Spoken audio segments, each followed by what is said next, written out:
अगर मरने के बाद भी कोई बोल सके, तो क्या आप सच सुन पाएंगे? ये कहानी है उन आवाज़ों की जो मरने से पहले रिकॉर्ड हुई लेकिन सुनी गई मौत के बाद। ये कहानी है अपराध की और उस डर की जिसे विज्ञान भी समझा नहीं पाया। रात का सन्नाटा अक्सर सबसे खतरनाक सच छुपाए रखता है। हाईवे पर गिरती बारिश, फिसलती सड़क और एक अकेली गाड़ी जैसे किसी अनहोनी का इंतजार कर रही हो।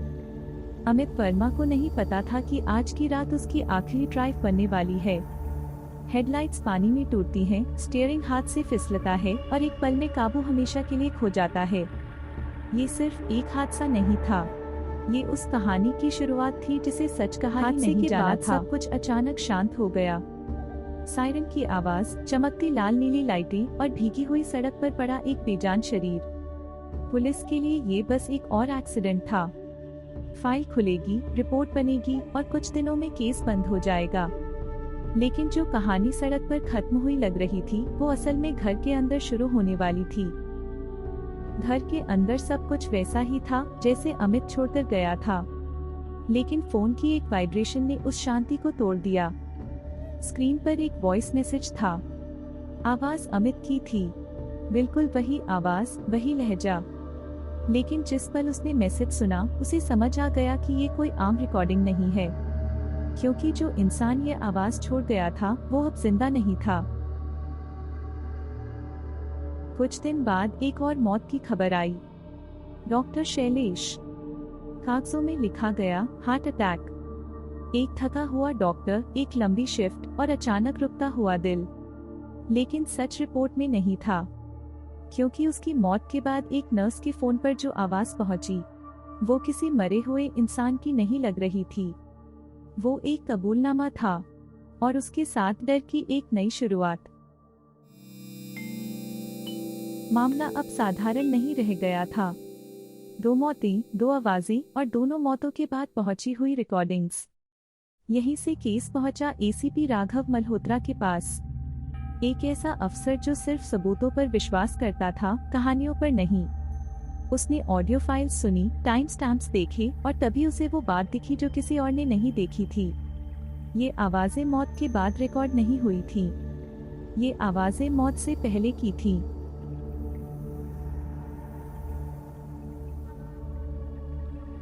जांच आगे बढ़ी और एक पैटर्न धीरे धीरे उभरने लगा।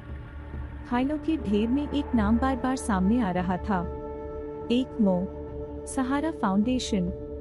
कागजों में लिखा था मानसिक इलाज, पुनर्वास और बच्चों की देखभाल।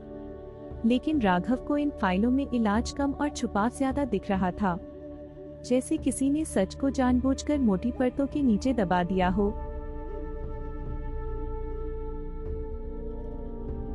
सहारा फाउंडेशन की इमारत बाहर से शांत लगती थी, जैसे वहाँ सिर्फ इलाज होता हो, सिर्फ देखभाल होती हो।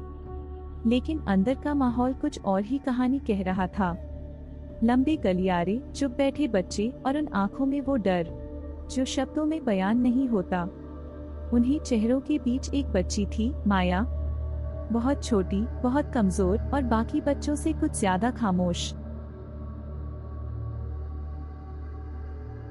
माया के लिए ये जगह कोई अस्पताल नहीं थी। यहाँ हर दिन उसका शरीर जांचा जाता, सुइयां बदली जाती और उसकी सहनशक्ति को परखा जाता।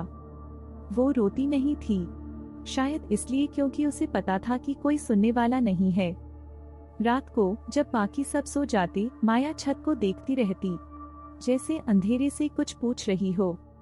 और उसी खामोशी में एक वादा धीरे धीरे जन्म ले रहा था। तीसरी मौत ने शक की कोई गुंजाइश नहीं छोड़ी। रोहित मेहता, सहारा फाउंडेशन का मैनेजर। इस बार कोई एक्सीडेंट नहीं था, कोई मेडिकल एक्सप्लेनेशन नहीं थी। कमरे में बिखरा सामान और दीवार पर पड़े निशान साफ बता रहे थे कि ये एक सजा थी। और उसके फोन में जो आवाज मिली, वो अब किसी को डराने के लिए नहीं, बल्कि सच बताने के लिए थी। अब मामला सिर्फ हत्याओं का नहीं रहा था। एसीपी राघव के फोन पर जो वॉइसमेल पहुंचा, उसने जांच की दिशा बदल दी। ये किसी बड़े आदमी की आवाज नहीं थी, न किसी गवाह की। ये एक बच्ची की आवाज थी, माया की। आवाज शांत थी, डराने वाली नहीं, लेकिन हर शब्द के साथ राघव को ये एहसास होने लगा कि वो किसी इंसान से नहीं, किसी अधूरे सच से बात कर रहा है। जांच अब एक अजीब मोड़ पर पहुंच चुकी थी। ये आवाजें किसी रिकॉर्डिंग स्टूडियो में नहीं बनी थीं। फोरेंसिक रिपोर्ट साफ कह रही थी, इन ऑडियोज में दिमाग की आखिरी इलेक्ट्रिकल एक्टिविटी दर्ज थी। वो पल जब शरीर मर जाता है लेकिन दिमाग कुछ सेकंड तक सब कुछ महसूस करता है। और माया, उसने उसी आखिरी पल को कैद करना सीख लिया था। राघव पहली बार समझ रहा था, ये कोई बदला नहीं है, ये एक सबूत है। पुरानी फाइलें खुली और सच पर से परतें हटने लगी। वही डॉक्टर, वही मो, और वही नाम जो हर क्लियरेंस के नीचे लिखा था, एसीपी राघव मल्होत्रा। सालों पहले जब माया की फाइल उसके टेबल पर आई थी, उसने सवाल नहीं पूछे थे। एक दस्तखत, एक मुहर और एक बच्ची सिस्टम के हवाले कर दी गई। आज वही आवाज उस दस्तखत का हिसाब मांग रही थी।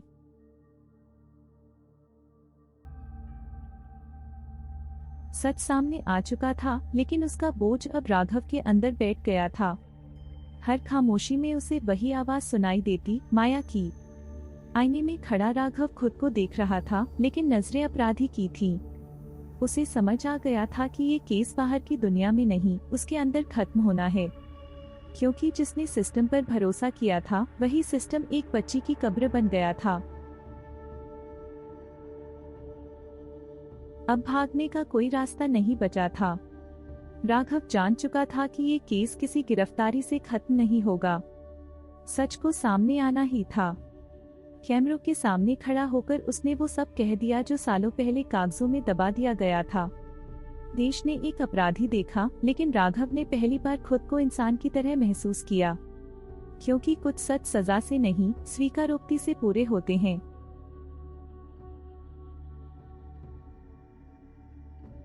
सच सामने आ चुका था, लेकिन कहानी यही खत्म नहीं हुई।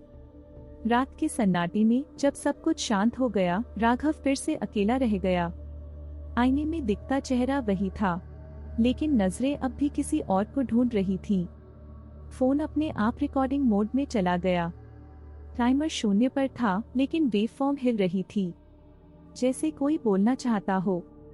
कभी कभी भूत बदला लेने नहीं आते, वो बस ये याद दिलाने आते हैं कि सच कभी चुप नहीं रहता।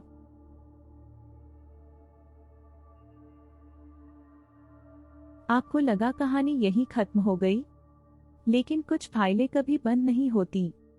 कुछ आवाजें एक सच बताने के बाद चुप नहीं होती। अगर माया की आवाज सिर्फ शुरुआत थी, तो सोचिए अब कौन बोल रहा है। पार्ट 2 बहुत जल्द।